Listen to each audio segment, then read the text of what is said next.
Maintenant, sachez que d'autres savants disent, si poignée de main il y a eu, donc je recommence, sans arrière-pensée, etc., etc., on est d'accord? C'est pas la fin du monde. Pourquoi ce n'est pas la fin du monde? Parce que nous avons des hadiths où le prophète a serré la main des femmes. Et les hadiths sont authentiques et sahih comme les autres.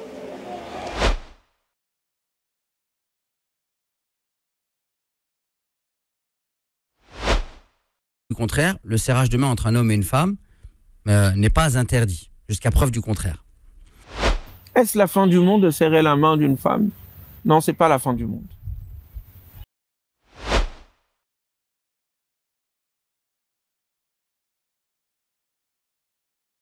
Maintenant, moi je suis étonné d'une chose, les frères. Et les hadiths sur cela, il y en a beaucoup. Allah nous ordonne de suivre le prophète. Et le prophète nous dit Inni la usafihun nisa. Le prophète nous dit que tu frappes avec un clou dans ta tête, c'est mieux que tu touches une femme qui t'est pas autorisée. Le prophète sallallahu alayhi wa sallam te dit que tu touches un porc rempli de boue, c'est mieux que ton coude, il effleure le coude d'une femme qui t'est pas autorisée. Les ulama, ils ont dit le coude, à la base, il est sous le vêtement. C'est-à-dire que même le fait de lui serrer la main sous le vêtement, la yajouz, c'est haram.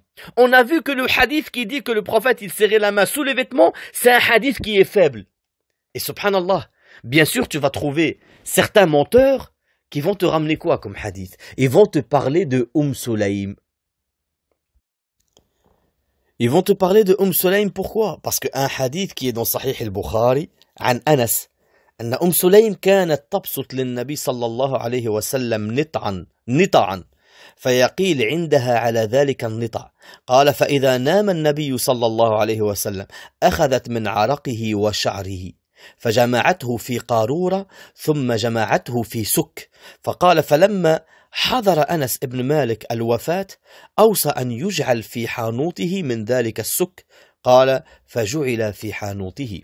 يعني سليم رضي الله عنها, النبي صلى الله عليه وسلم, il faisait des siestes chez elle.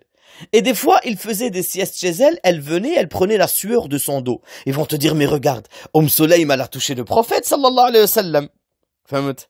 Et nous leur disons, subhanallah, Sulaym était sa tante par allaitement. Par conséquent, il pouvait la toucher.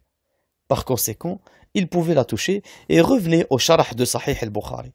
Sulaym était la tante par allaitement du prophète Muhammad sallallahu alayhi wa sallam. Et ta tante, elle peut se dévoiler devant toi et tu as le droit de la toucher. Donc, méfiez-vous de ces charlatans qui essaient de vous ramener soit des hadiths dhaïfs, soit carrément eux-mêmes vont inventer des hadiths pour vous dire il n'y a aucun mal à serrer la main aux femmes.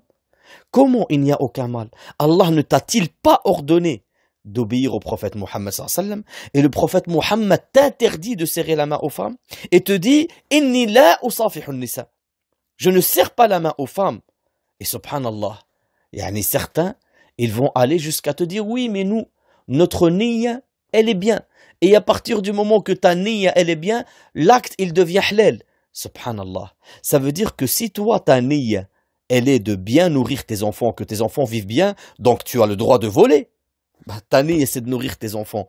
Ta niyya n'excuse pas ton acte. Si ton acte, il est haram, et que ta niyya, elle est bien, il reste que ton acte, il reste haram, et jamais ta niyya va autoriser un haram.